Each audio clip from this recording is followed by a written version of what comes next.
안녕하세요. 이번 시간에는 여러 가지 미분법 단원에서 첫 번째, 함수의 몫의 미분법에 대한 개념을 배우도록 하겠습니다. 일단 여러 가지 미분법이라는 단원 이름 자체가 여기서부터는 여러분들이 미분을 하는 다양한 스킬에 대해서 알아보도록 할 겁니다. 그 중에서 함수의 몫의 미분법, 이 몫이라는 개념 자체가 사실은 나눗셈에서 나오기 때문에 함수끼리 나누는 그런 식이 나온 경우에 어떻게 미분을 하느냐, 거기에 대한 개념입니다. 밑으로 내려가시면 일단 함수 두 개가 있는데 fx와 gx라는 두 함수가 일단 미분 가능한 함수입니다. 그런데 이렇게 나눗셈 형태로 나와 있는 경우에 둘이 미분 가능한 함수의 나눗셈 형태인 경우에 도함수를 구하는 문제입니다. 일단 밑에 있는 분모는 당연히 이제 0이 되지 말아야 하는 조건이 있겠죠. 근데 일단은 분자에 있는 fx가 먼저 1인 gx분의 1의 도함수에 대해서 먼저 알아보도록 하겠습니다. gx분의 1을 미분을 한다라는 얘기는 분모의 델타 x 분의 분자에는 이 함수를 우리가 어떠한 hx라는 함수로 봐서 hx 플러스 델타 x에서 hx를 뺀 게 이제 분자로 가야 되잖아요. 따라서 이제 분자는 식이 이렇게 나오게 됩니다. 이 위에 있는 분자의 식을 통분하면 이렇게 되겠죠. 그쵸? 그래서 이제 밑으로 내려오면 여기서 이제 중간의 식을 이렇게 번분수로 우리가 나눠서 생각을 하게 되면 이 식과 델타 x분의 gx 플러스 델타 x 마이너스 gx와 gx 플러스 델타 x 곱하기 gx분의 1 이렇게 나눠서 쓸 수가 있습니다. 그러면 이 앞에 있는 식은 g'x죠. g'x의 정의니까. 근데 이 뒤에 있는 이 식은 여기에 이제 델타 x가 0으로 가면 델타 x가 0으로 가는 거기 때문에 gx랑 뒤에 있는 gx 두 개가 남게 됩니다. 따라서 둘의 곱이기 때문에 gx의 제곱으로 될 거고 여기 있는 것처럼 gx의 제곱분에 g'x에 마이너스 부호를 붙인 이게 바로 gx분의 1을 미분한 함수의 형태가 되게 된다. 그래서 여러분들이 이 형태를 기억을 하셔야 됩니다.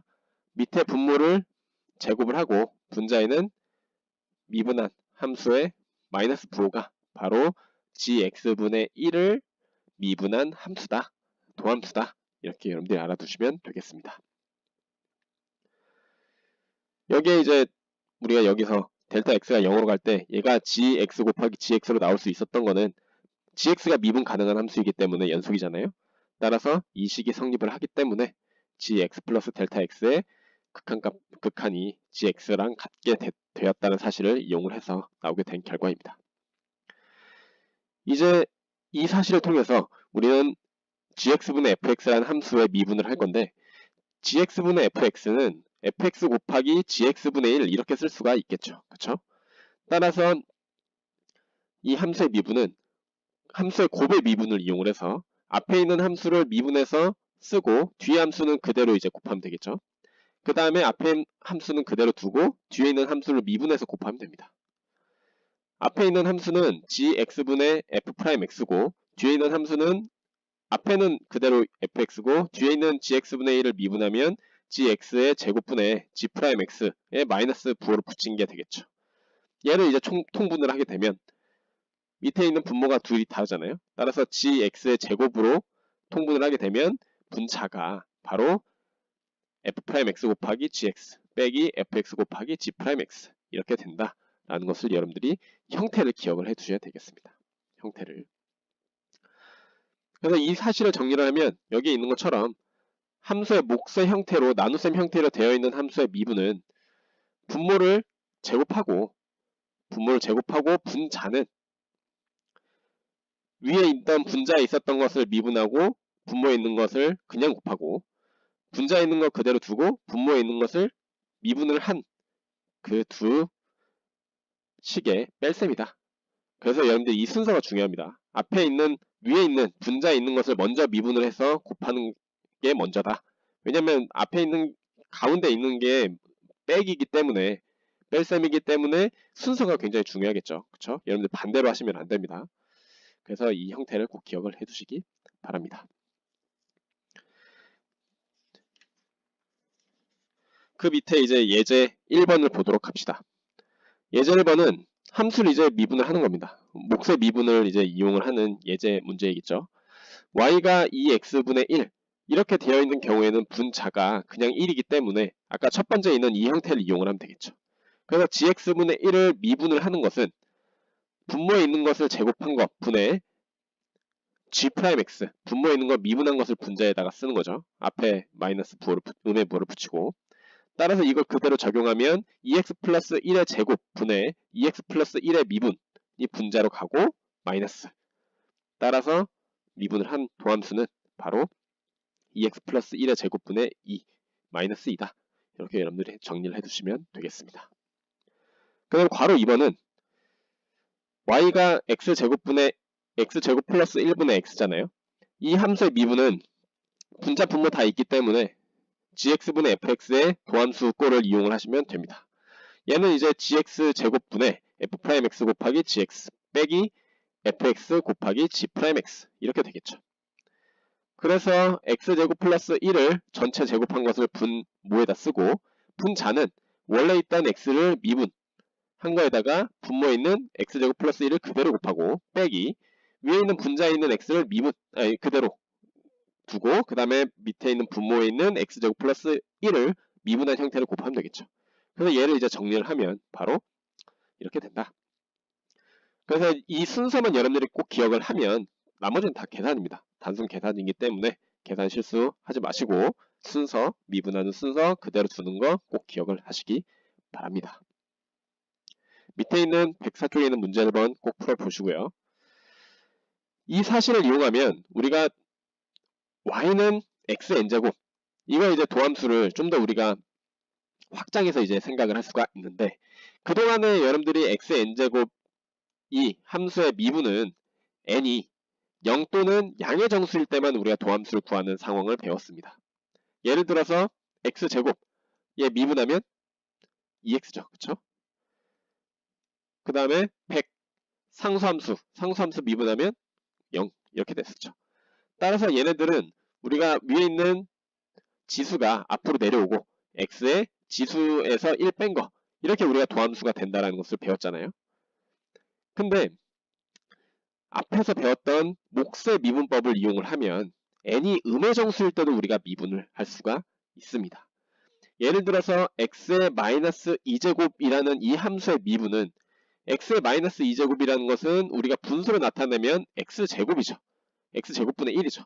그래서 얘를 미분을 하는 거기 때문에 여기에 이제 우리가 몫의 미분, 분모에 x에 대한 식이 들어가 있는 이 함수의 미분 따라서 몫의 미분법을 이용을 하면 구할 수가 있다는 얘기입니다.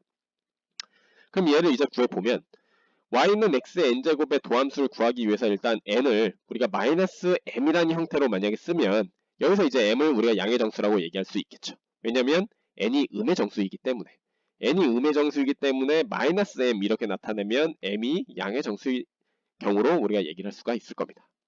그러면 x의 n제곱은 x의 마이너스 m제곱이라고 쓸 수가 있고 얘는 x의 m제곱분의 1 이렇게 나타낼 수가 있습니다. 따라서 x의 n제곱을 미분한다는 얘기는 x의 m제곱분의 1을 미분한다는 뜻이고 얘는 밑에 있는 분모는 제곱하고 분자는 x의 m제곱의 미분한 형태를 쓴 다음에 앞에 마이너스를 붙이면 되겠죠. 앞에서 배웠죠. 그럼 밑에 분모는 x의 2m제곱이 되고 분자는 x의 m제곱의 미분이기 때문에 아까 위에서 얘기했었던 것처럼 m 곱하기 x의 m-1 이렇게 되게 됩니다. 그쵸? 앞에 음의 부호 잊지 마시고 그 다음에 x의 2m제곱과 x의 m-1제곱은 우리가 정리를 하면 x의 마이너스 m-1제곱 이렇게 쓸 수가 있겠죠. 근데 아까 마이너스 m 얘는 우리가 n으로 나타낼 수 있다고 했기 때문에 얘를 n에 관해서 나타내면 다시 n x의 n-1제곱 이렇게 나타낼 수가 있습니다. 따라서 위에 있는 지수가 음의 정수인 경우에도 우리 미분은 양의 정수랑 n이 양의 정수랑 0일 때 다 우리가 똑같이 이렇게 미분할 수가 있다 라는 것을 여러분들이 알아두시면 이제 xn제곱 형태 n이 정수일 땐 우리가 미분을 이렇게 하면 되겠습니다. 이해되시겠죠? 그 다음 밑에 있는 문제 2번과 문제 3번도 여러분들이 꼭 풀어보시기 바랍니다. 그 다음에 이제 106쪽으로 넘어가면 우리가 목셈 미분법을 이용하면 또 어떠한 함수를 미분할 수가 있느냐, 바로 탄젠트 함수를 미분할 수가 있습니다. 왜냐하면 탄젠트 x라는 것은 우리가 코사인 x분의 사인 x 이렇게 나타낼 수가 있잖아요. 그쵸? 근데 사인 x와 코사인 x는 여기 있는 것처럼 미분이 어떻게 되는지 우리 앞에 중간고사 범위에서 배웠습니다. 삼각함수 도함수 중에 간단한 사인 x와 코사인 x는 미분해서 코사인 x와 마이너스 사인 x가 된다는 것을 배웠잖아요. 그렇기 때문에 이 사실을 이용하면 코사인 x분의 사인 x가 바로 탄젠트 x이기 때문에 얘를 미분을 하는 것은 분모 코사인 제곱 x 분의 분자는 사인 x 미분 곱하기 밑에 분모에 있는 코사인 x 그대로 두고 빼기 분자에 있는 거 그대로 두고 분모에 있는 거 미분해서 곱하는 거 이렇게 되겠죠. 그러면 분자는 코사인 제곱 x 더하기 사인 제곱 x가 되는데 얘가 우리가 삼각함수의 정의, 성질에 의해서 1 이렇게 된다는 것을 알고 있죠. 따라서 코사인 제곱 x분의 1이기 때문에 우리가 시컨트 제곱 x 이렇게 나타낼 수가 있습니다. 따라서 여러분들이 탄젠트 x는 미분하면 어떻게 된다? 시컨트 제곱 x가 된다. 마찬가지 우리가 이 사실을 이용하면 우리가 시컨트 x, 코시컨트 x, 코탄젠트 x 얘도 다 이제 미분이 가능합니다. 왜냐하면 시컨트 x는 코사인 x분의 1이잖아요. 그래서 얘를 미분하는 것은 또 목셈 미분법을 이용하면 되는 거고 코시컨트, 코탄젠트 다 마찬가지입니다. 그래서 여러분들이 실제로 해보면 결과는 이렇게 된다. 이거는 여러분들이 기억을 하시는 게, 외우시는 게 사실은 가장 좋겠습니다. 그래서 여러분들이 미분 꼭 기억을 하시기 바랍니다. 밑에 있는 문제 4번과 생각 넓히기 또 여러분들이 풀어보시기 바랍니다. 수고하셨습니다.